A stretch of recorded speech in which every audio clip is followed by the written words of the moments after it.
never before seen video of the Boston Marathon attack at the moment that the bomb goes off.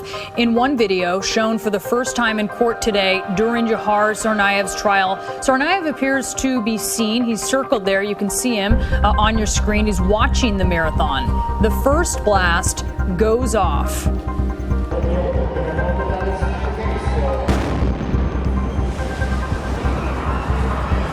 The crowd turns to look, and Tsarnaev walks away, and the second blast detonates. 4 hours after the race began, the Tsarnaev brothers rounded the corner together onto the marathon route. Tamerlan in the lead, the younger Jahar keeping pace. Then the two split up, Tamerlan heading to the finish line. Multiple images show Jahar Tsarnaev standing by himself for nearly 4 minutes. Among spectators, several of them children. At 2:49 records show, using a disposable phone bought the day before, Jahar, seen here, calls his brother. Moments later, the first bomb explodes. Jahar moves quickly in the opposite direction, reaching the corner just as the second bomb detonates. Neither Jahar nor Tamerlan have their backpacks.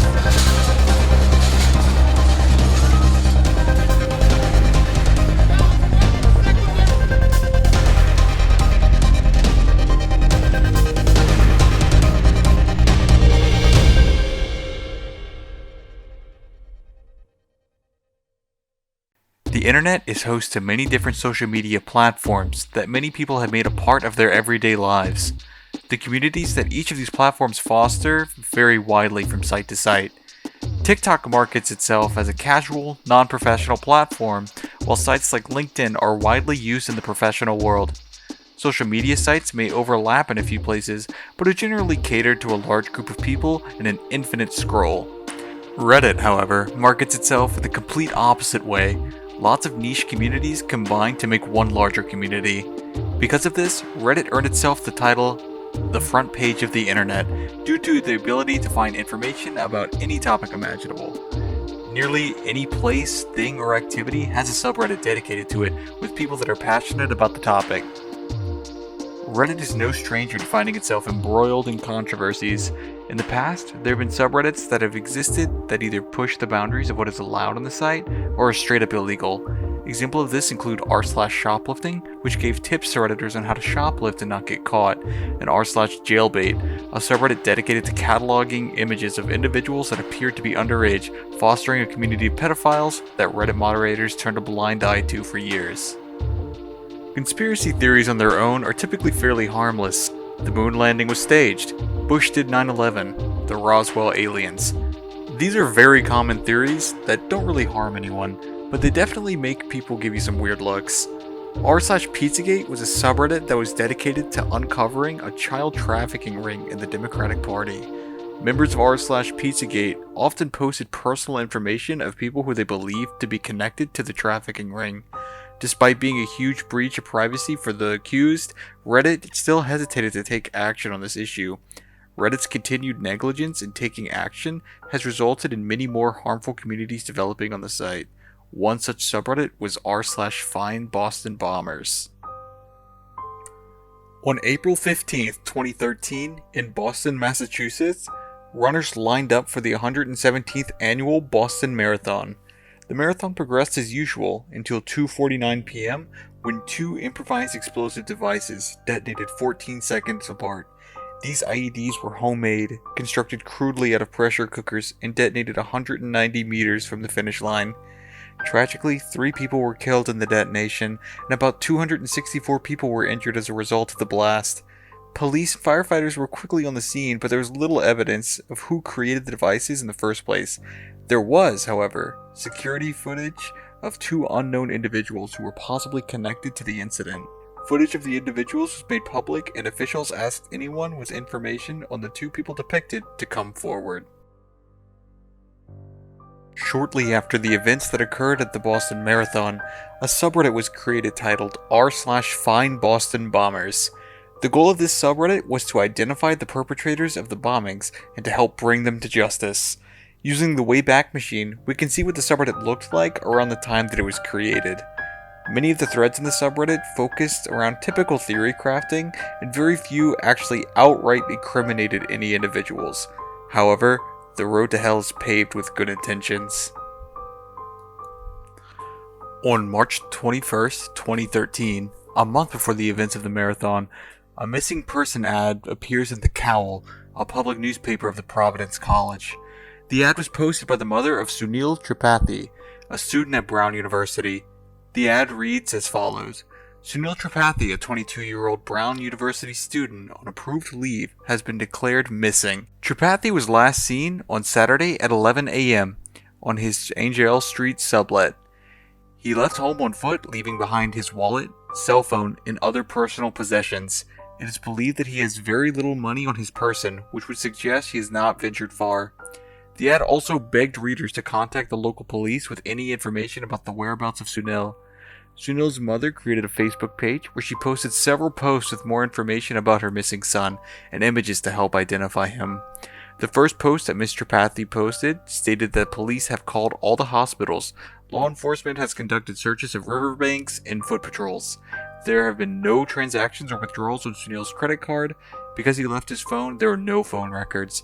She also goes on to state that friends and relatives of the family are posting flyers and are maintaining hope of his safe return. Around this time, a post appears on the City of Providence subreddit. The Redditor's username is Where is Sunil? The post states, Longtime lurker, first time poster. Reddit, please help me locate my friend Sunil Tripathi, who has gone missing from Providence, Rhode Island since Saturday, March 16th.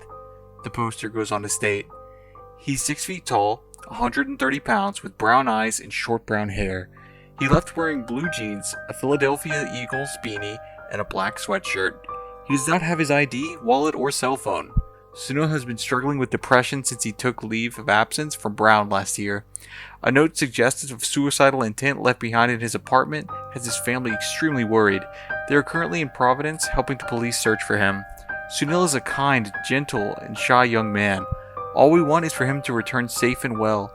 If anyone on here has any suggestions or would be able to help with posting flyers, we'd be very grateful.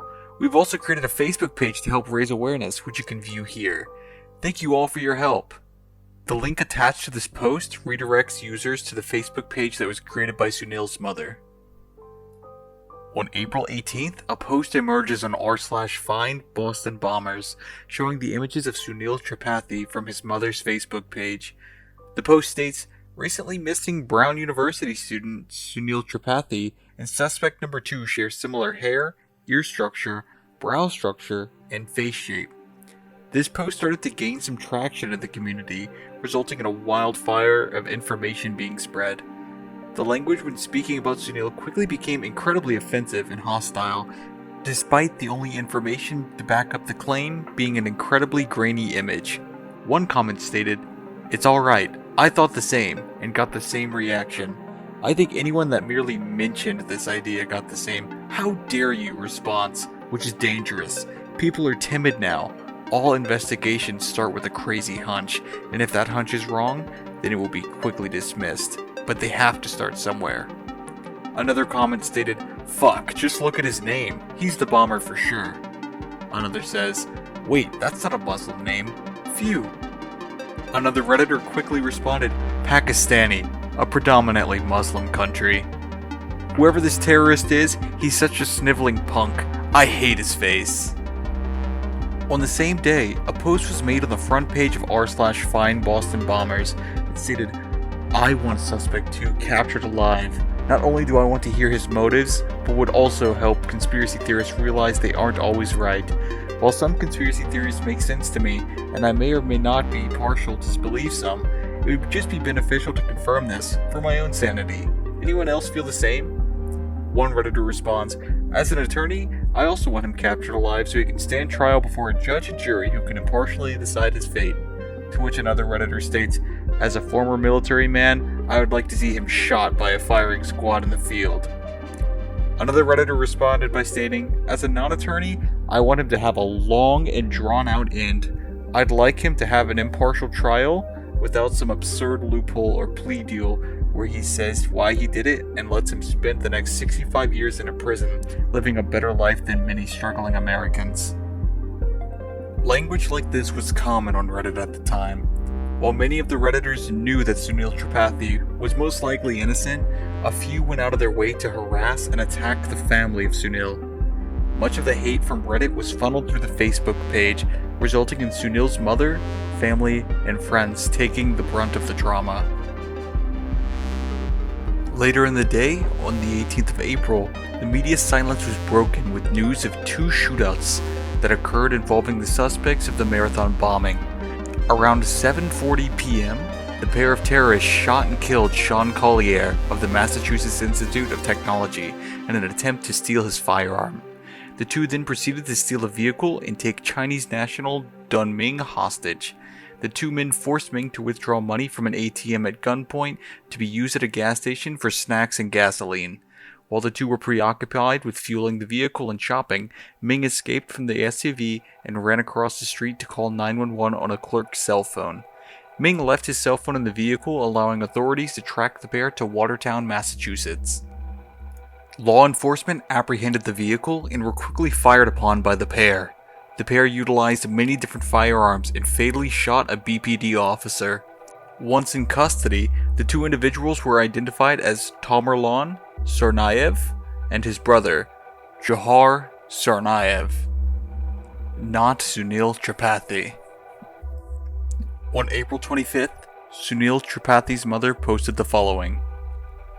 On April 23rd, our beloved Sunil was discovered in the waters off India Point Park in Providence, Rhode Island. As we carry indescribable grief, we also feel incredible gratitude to each one of you. From our hometown to many distant lands, we extend our thanks for the words of encouragement, for your thoughts, for your hands, for your prayers, and for the love you have so generously shared. Your compassionate spirit is felt by Sunil and by all of us. This last month has changed our lives forever, and we hope it will change yours too. Take care of one another, be gentle, be compassionate. Be open to letting someone in when it is you who is faltering. Lend your hand, we need it. The world needs it. With love, the Tripathi family. Reddit was wrong. Egregiously wrong. The subreddit that was dedicated to uncovering the truth of one of the most terrible national tragedies of our time accused a tragic victim of suicide and publicly shamed both him and his family. Some Redditors issued public apologies, others stayed silent. Blatant racism and Islamophobia were laid bare. In 2021, several years later, r/Find Boston Bombers was officially banned with no reason provided. As long as Reddit continues to allow communities to exist that promote hateful ideals, it will continue to be the center of media controversy.